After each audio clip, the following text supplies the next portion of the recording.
One of the most common things that you'll hear in filmmaking YouTube is gear doesn't matter, but I don't think that's actually all the way true. I think picking the tools and the technologies you need for filmmaking requires a couple of things, one being self-awareness and the other one being context. A couple of weeks ago, I was working on a project with a local artist here in Toronto, and everything that we chose between the camera gear, the lenses, the lighting, or even the wireless transmission all had a purpose on set. Now, it might be cool to talk about all the gear in terms of reviews, but one thing that's more important is actually the context of the job that you're working on and some of the technological choice that you pick in order to make that easier. In today's video, I'm going to try to do a technical breakdown. It's a little bit different when we talk about the why we picked the gear that we did rather than the gear itself, but we'll get into it. Also, if you haven't noticed, we've moved a little bit. We're no longer in the living room, which also means that there's going to be some sort of an office tour later on, but just subscribe to the channel because that'll come a little bit later.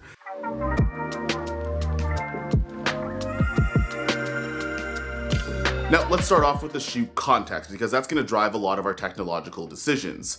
The thing that we needed to do for this project was we actually had to get visualizers. It wasn't necessarily a music video shoot. What I mean by visualizers is that we weren't actually doing entire takes of a song and making an entire video about one song in particular, but we were getting snippets of different songs to use as content to either get shared on Instagram or on TikTok, or even be used as visualizers when you listen to that artist's music on Spotify. Now, with that, it's a little bit easier, but it's also a little bit more difficult at the same time. We actually had to record 8 to 10 songs on the day, which also broke down to us having 4 to 6 setups on that day, which means that there needs to be a lot of lead time in terms of changing things like your set design, your lighting, and where your camera angles are and your lens choices. Overall, I feel like that actually makes a bigger day when not having to worry about one song and one setup, but worrying about almost 10 of them in one day. But you also need to have the gear to match to make that efficient. Also, in terms of a crew, we had about 15 people on set. Everything between having a director, an assistant director, set designers, and as well as multiple camera operators, myself and DOP Nicole Shapiro. We had a first AC, which kind of had to do double duty. We also had gaffers and grips on the day to make sure that everything in our transitions were nice and smooth.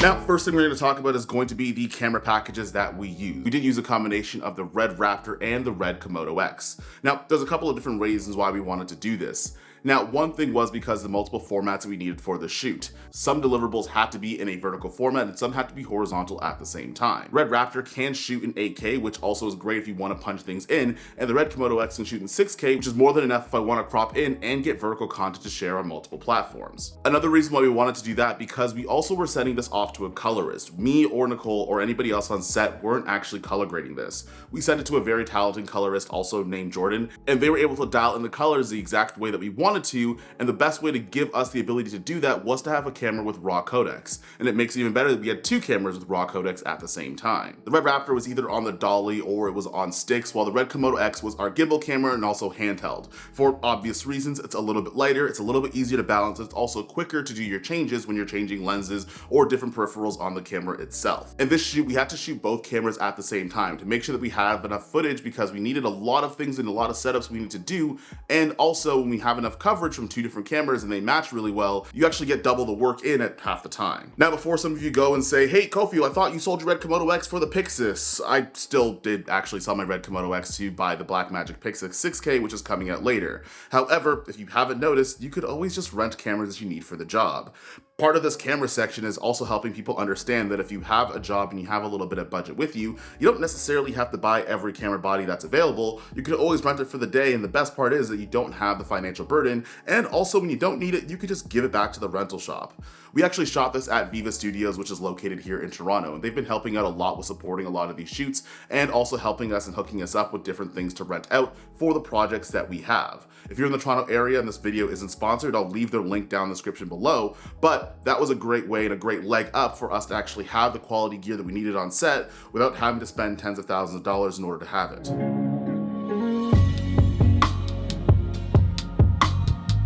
Now, next we're going to talk about lensing, and it's kind of the same reasons why we chose the red cameras to begin with. Now, I did use the Nisi Athenas, we didn't put any filtration on it, we just wanted to use clinically clean and sharp lenses that were also pretty fast. The reason why we did this is kind of the same thing with the Colourist, is that we want to have a clean plate and we want to have as much flexibility as possible to dial in the look that we wanted. The Nisi Athenas are very clinically clean, they have great micro contrast, but overall, they don't really have a look one way or the other. They're a pretty clean canvas in terms of being able to adjust things in post. And putting things off into a professional colorist's hands, they can make anything look like anything, and they can do a lot better of a job than I can. So what we decided to do is we decided to go with the cleanest thing we possibly could, so when we send it off, we could really dial in the things that we want.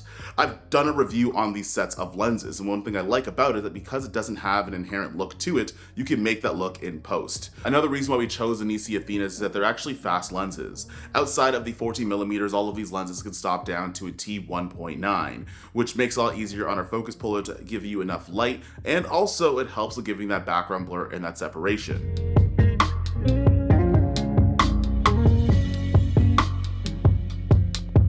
Now I am going to loop in our gimbal selection and our focus at the same time because they do kind of work in tandem with each other. Now we did on the Red Raptor use the DJI Focus Pro. Now I've been using the Focus Pro for a little bit and I feel like it's one of the best inventions made for filmmakers to give autofocus to cinema lenses, especially when you're in close quarters. Now the Red Raptor was going to stay on a dolly slider, or it was going to be on sticks, or it was going to be handheld, which in any case, using the Focus Pro with its range of about 20 meters is perfect in order to give those lenses autofocus. Then on the flip side, we were actually using the Red Komodo X on the RS4 Pro while using the Gimbal RS ring that you can get from Tilta. Unfortunately, we didn't have two Focus Pro systems, which made things a little bit more difficult. However, the Focus Pro Creator combo with the hand wheel has the ability to work as a focus wheel so people can pull your focus for you while you're using a gimbal. We actually had our first AC RJ who was pulling focus on my gimbal while Nicole was using the Red Raptor with the LiDAR on it to make sure that we dialed in our focus and everything was sharp, even between two camera angles at the same time.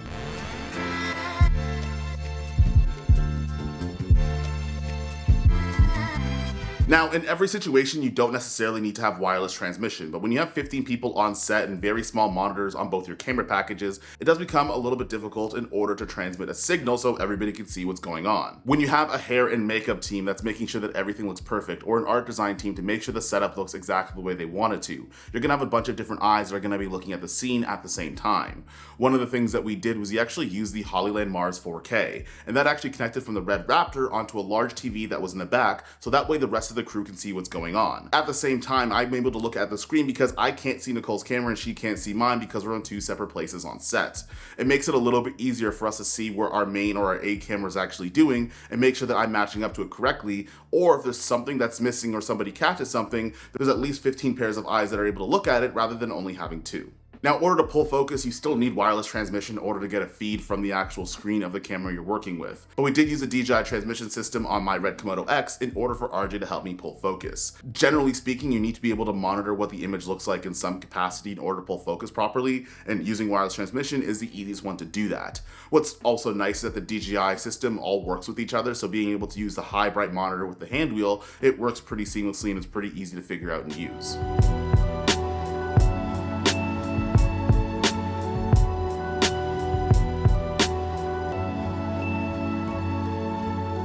Now, outside of shooting handheld or a gimbal on the RS4, we also use a Dana dolly. Now, I don't actually know the brand of the Dana dolly here, and if I do find it, I'll put it somewhere on the screen. But a Dana dolly is really nice to get some camera movement without having to worry about wobbles and jitters that you might get from handheld or even using it on a gimbal.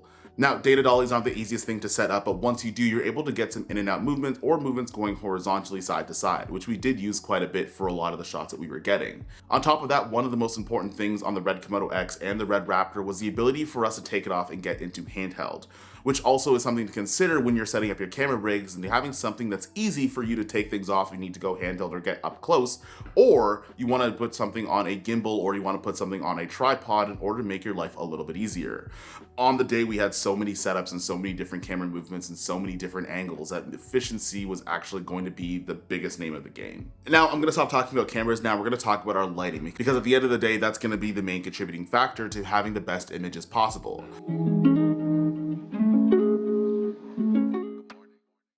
Now, for these guys, keeping in the context of the fact that we're in studio, we don't necessarily need to have lights that have the big V-mount attachments and need batteries externally to them. So I decided to use a couple of fixtures that honestly just plugged into the walls and the outlets inside of the studio already. Now, the main two lights that we used was going to be our Nanlite FC500 and our FC300. We also used a spotlight mount on the FC500 and mounted it to the ceiling in order to give that top-down spotlight look. In the studio, we have used the cyc wall quite a bit, and there are aperture novas strapped onto the ceilings, but it didn't quite give us a look that we were going for. So instead, we decided to go with a spotlight mount for some of our shots in order to give us a look that we were really happy with. On top of that, because we're in a more controlled environment, you don't need as much output to overpower the sun.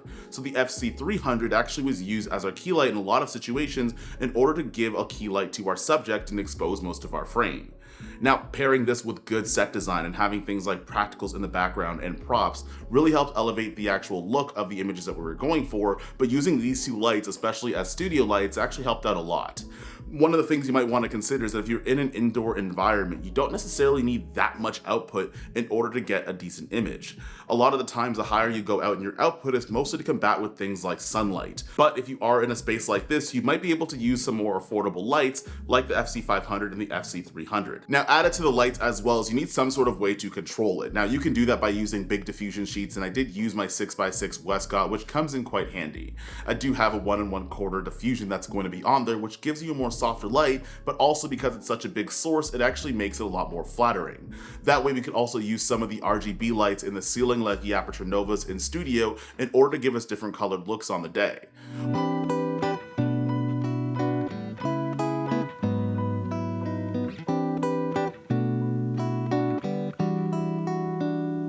The whole point of this breakdown is to cover a couple of key takeaways. For one, in terms of your camera package, you don't really have to own anything.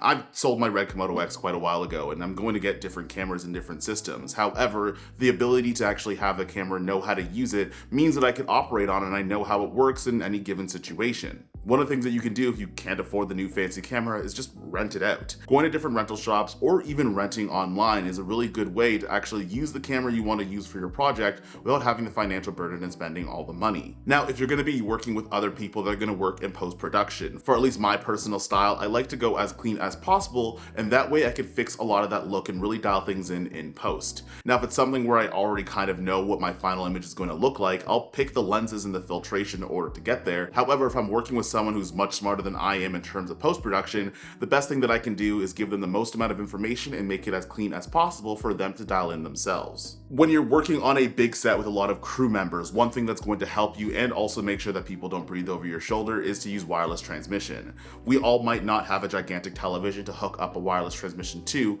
but if you do have a couple of monitors laying around and they can hook up to an HDMI out or an SDI out, what's going to be nice is the ability for you to use these wireless transmission systems in order for clients and other people on set to see what's going on, because it's not just the operator and it's not just the DP, the entire crew needs to see what's going on in order to make the image and the project work smoothly. And another thing for this video is that if you are already in a situation where everything's traditionally dark to begin with, you might not need the highest output of lights. It's always nice to have things like 720Bs and having things that have really high output. However, you can get away with using a 300 or a 500 if everything else is going to be dark by comparison. You might have to make a couple of adjustments in terms of your lensing and how you want to control the light, but one of the things that you can use when you're in a controlled environment is to, well, use controlled lighting. And if you don't need the V-mount battery attachments on your lights, you can always just go with a studio variation, which actually might save you a little bit of money, whether you're going to own it or whether you're going to rent it. And last but not least is to mix things up and collaborate with other creators. This set really did have a ton of people on it, and more so than what I'm used to, by at least double. And one of the advantages of that is that we were able to get different camera movements. We were able to have multiple cameras going on at the same time. There was a collaborative effort between the art design, the lighting, the location, even the ways that we were going to use different lenses for this shoot. When you're trying to do everything yourself, you tend to get a little bit crowded in terms of getting different ideas to make things look as good as possible. This shoot had a bunch of very talented people that took up different roles, and there wasn't necessarily a notion of having to be the one-man band that took over everything and was able to be the hero on the day. I think one of the things that a lot of solo creators going into crews have to realize is that there's more things to it than just themselves. And speaking of things that are more than just yourself, I actually wasn't the DOP for this shoot. I took on a different role that was still in the camera department, but if you want to find out the difference between maybe being a DOP and maybe just doing camera operation, I'm gonna leave that video somewhere on the screen. But that being said, if you want to see a review on any of the pieces of gear that we did use, I'm gonna leave it somewhere on the screen or in the description down below, and I'll see you guys in the next one. Peace.